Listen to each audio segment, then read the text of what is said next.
Hello students, आज हम study करेंगे लिक्विफिकेशन ऑफ गैसेस।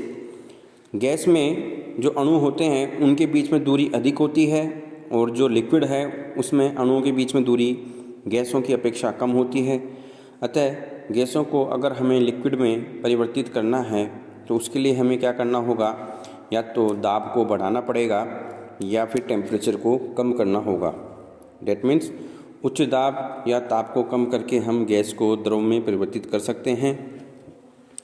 अब देखिए, एक फिनोमेना है क्रिटिकल फिनोमेना। तो क्रिटिकल टेम्परेचर से अधिक ताप पर हम दाब बढ़ा के किसी भी गैस को लिक्विफाई नहीं कर सकते।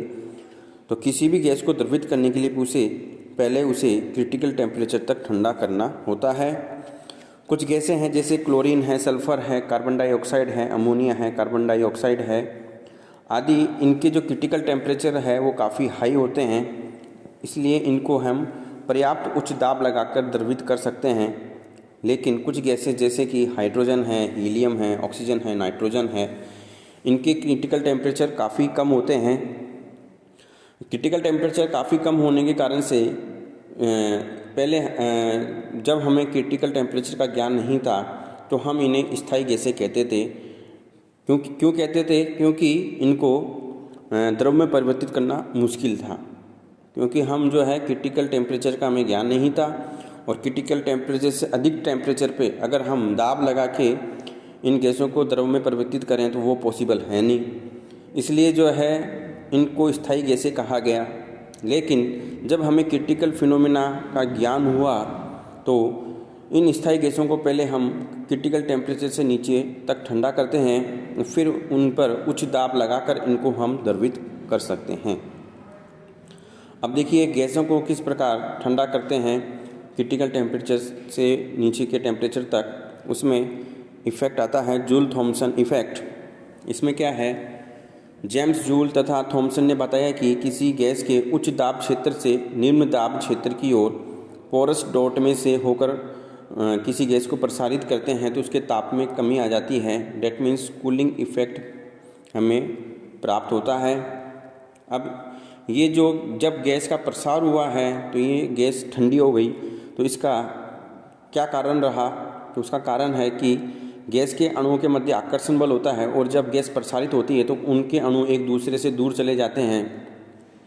अणुओं को एक दूसरे से पृथक करने के लिए उनको अंतरा आणविक आकर्षण बल के विरुद्ध कार्य करना पड़ता है, जिसके फलस्वरूप गैस की गतिज ऊर्जा कम हो जाती है।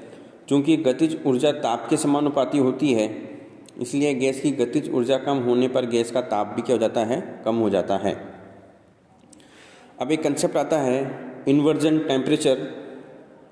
देखिए, जो हाइड्रोजन और हीलियम गैस है उसके लिए जो इन्वर्जन टेम्परेचर है वो -80 degree centigrade and -240 degree centigrade है। ठीक है, इस इन्वर्जन टेम्परेचर से ऊपर के टेम्परेचर पर जब हम इन गैसों को प्रसारित करेंगे तो ये गैसें क्या हो जाती हैं, गर्म हो जाती है। और इस टेम्परेचर से, इन्वर्जन टेम्परेचर से कम टेम्परेचर पर जब हम हाइड्रोजन और हीलियम गैस को प्रसारित करेंगे तो वो जूल थॉमसन प्रभाव को फॉलो करेगी और ये गैस क्या होगी, ठंडी होएगी, और ठंडी होने पर इसको हम द्रवीभूत कर सकते हैं। तो क्रिटिकल टेम्परेचर के साथ में एक टेम्परेचर आपको और याद रखना है, इन्वर्जन टेम्परेचर। तो कहने का मतलब है कि क्रिटिकल टेम्परेचर से ऊपर हम जो है किसी भी गैस को द्रवित नहीं कर सकते। इसी प्रकार इन्वर्जन टेम्परेचर से ऊपर भी जो गैसें हैं वो जूल थॉमसन प्रभाव प्रदर्शित नहीं करती, और इन्वर्जन टेम्परेचर पे प्रसारित होने वाली गैसें न तो शीतलन प्रदर्शित करती हैं और न ही गर्म होती हैं। ठीक है, उसके बाद में हम देखते हैं कि जो गैसों का टेम्परेचर कम करने के लिए और गैसों को द्रवित करने के लिए कुछ विधियां हैं। उसमें पहली विधि है फेराडे विधि। देखिए, 1823 में फेराडे ने sulphur dioxide, carbon dioxide, chlorine और हाइड्रोजन सल्फाइड आदि अनेक गैसों को द्रवित करने में सफलता प्राप्त करी। क्योंकि जो sulphur dioxide, carbon dioxide, chlorine और H2S गैसें हैं उनका क्रिटिकल टेम्परेचर क्या होता है, काफ़ी हाई होता है, इसलिए इनको हम पर्याप्त उच्च दाब लगाकर द्रवित कर सकते हैं। और जैसे कि हाइड्रोजन, हीलियम, ऑक्सीजन और नाइट्रोजन है, ये स्थायी गैसें हैं और इनका जो है क्रिटिकल टेम्परेचर कम होता है और क्रिटिकल टेम्परेचर कम क्रिटिकल टेम्परेचर को प्राप्त करना थोड़ा डिफ़िकल्ट होता है, इसलिए इनके लिए ये विधि उपयुक्त नहीं है। इसमें जो है हम एक नली लेते हैं, एक वी आकृति की नली है ये, उसमें इस नली की दर क्या है, क्रियाकारक है, और ये बर्नर है। तो इस नली की एक भुजा में क्रियाकारकों द्वारा गैस उत्पन्न की जाती है तथा हिम मिश्रण में रखी हुई दूसरी भुजा में यह स्वयं के दाब से संपीड़ित होती है। और ये जो गैस बन के आ रही है, ये दूसरी नली का दूसरा सिरा है वो हिम मिश्रण में रखा हुआ है, और ये जो गैस है वो स्वयं के दाब से संपीड़ित हो रही है। और जब दाब काफ़ी बढ़ जाता है तो गैस का द्रवण प्रारंभ हो जाता है। तो कुल मिला के क्या कर रहे हैं, हम दाब बढ़ाकर गैस को द्रव में बदल रहे हैं और साथ में टेम्परेचर भी कम कर रहे हैं। टेम्परेचर कम करने के लिए हमने किसका उपयोग किया है, हिम मिश्रण का उपयोग किया है। हिम मिश्रण में हम क्या लेंगे, बर्फ़ के साथ में NaCl लेंगे, ठीक है, या पोटेशियम आयोडाइड ले सकते हैं बर्फ़ के साथ में, या कैल्शियम क्लोराइड ले सकते हैं, या सोडियम नाइट्रेट ले सकते हैं। यह विधि उन गैसों के लिए उपयुक्त है जिनका जो क्रिटिकल टेम्परेचर है वो क्या होता है, ज़्यादा होता है। फिर हम देखते हैं नेक्स्ट विधि लिक्विफिकेशन के लिए, लिंडे विधि एंड क्लॉड विधि। देखिए ये दोनों ही विधियाँ जूल थॉमसन प्रभाव पर आधारित हैं। जो अभी हमने फैराडे विधि देखी उसमें जूल थॉमसन प्रभाव नहीं था, लेकिन इसमें जो है दोनों विधियाँ जूल थॉमसन प्रभाव पर आधारित है। इसमें क्या करना है, फर्स्ट लिंडे विधि में हम देखते हैं कि शुद्ध वायु CO2 तथा नमी रहित को उच्च दाब 200 वायुमंडल पर, ये कंप्रेसर है, इस कंप्रेसर के द्वारा संपीड़ित करके उसे कॉन्सेंट्रिक पाइप A में भेजते हैं। ये कॉन्सेंट्रिक पाइप A में हम इसको भेजते हैं। फिर वाल्व V को खोलकर कॉन्सेंट्रिक पाइप या A, फिर है वाल्व V को खोलकर जेट J में से इस गैस को बड़े चैम्बर D में प्रसारित किया जाता है। तो यहाँ पर जब है हम गैस को प्रसारित करते हैं तो प्रसार होने से गैस का दाब क्या हो जाता है, कम हो जाता है, और दाब 50 वायुमंडल तक कम हो जाता है। अब ये जो ठंडी गैस है, ये वापस से ये ठंडी गैस, ये जो नली दिख रही है आपको, ठंडी गैस बाह्य नली C में प्रवाहित होती है, जिससे आंतरिक नली में आने वाली वायु कुछ और ठंडी हो जाती है।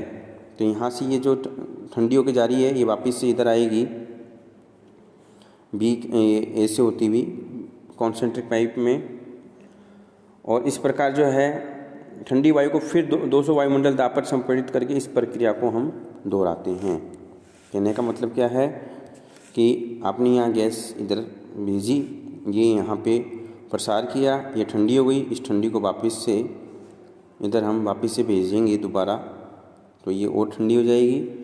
और ये प्रक्रिया तब तक चलती जाती है जब तक कि गैस जो है द्रव के रूप में परिवर्तित नहीं हो जाती, और द्रव वायु को फिर हम डेवार फ्लास्क में संग्रहित कर लेते हैं।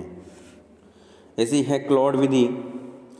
जब किसी संपीड़ित गैस का रुद्धोष्म परिस्थितियों में परिरोधी दाब के विरुद्ध प्रसार किया जाए तो उसे कुछ बाह्य कार्य करना पड़ता है। चूँकि रुद्धोष्म दशाओं में ऊष्मा का विनिमय संभव नहीं है, अतः बाह्य कार्य गैस अणुओं की आंतरिक ऊर्जा के व्यय पर होता है, और आंतरिक ऊर्जा में कमी आते ही गैस का क्या हो जाता है, शीतलन हो जाता है।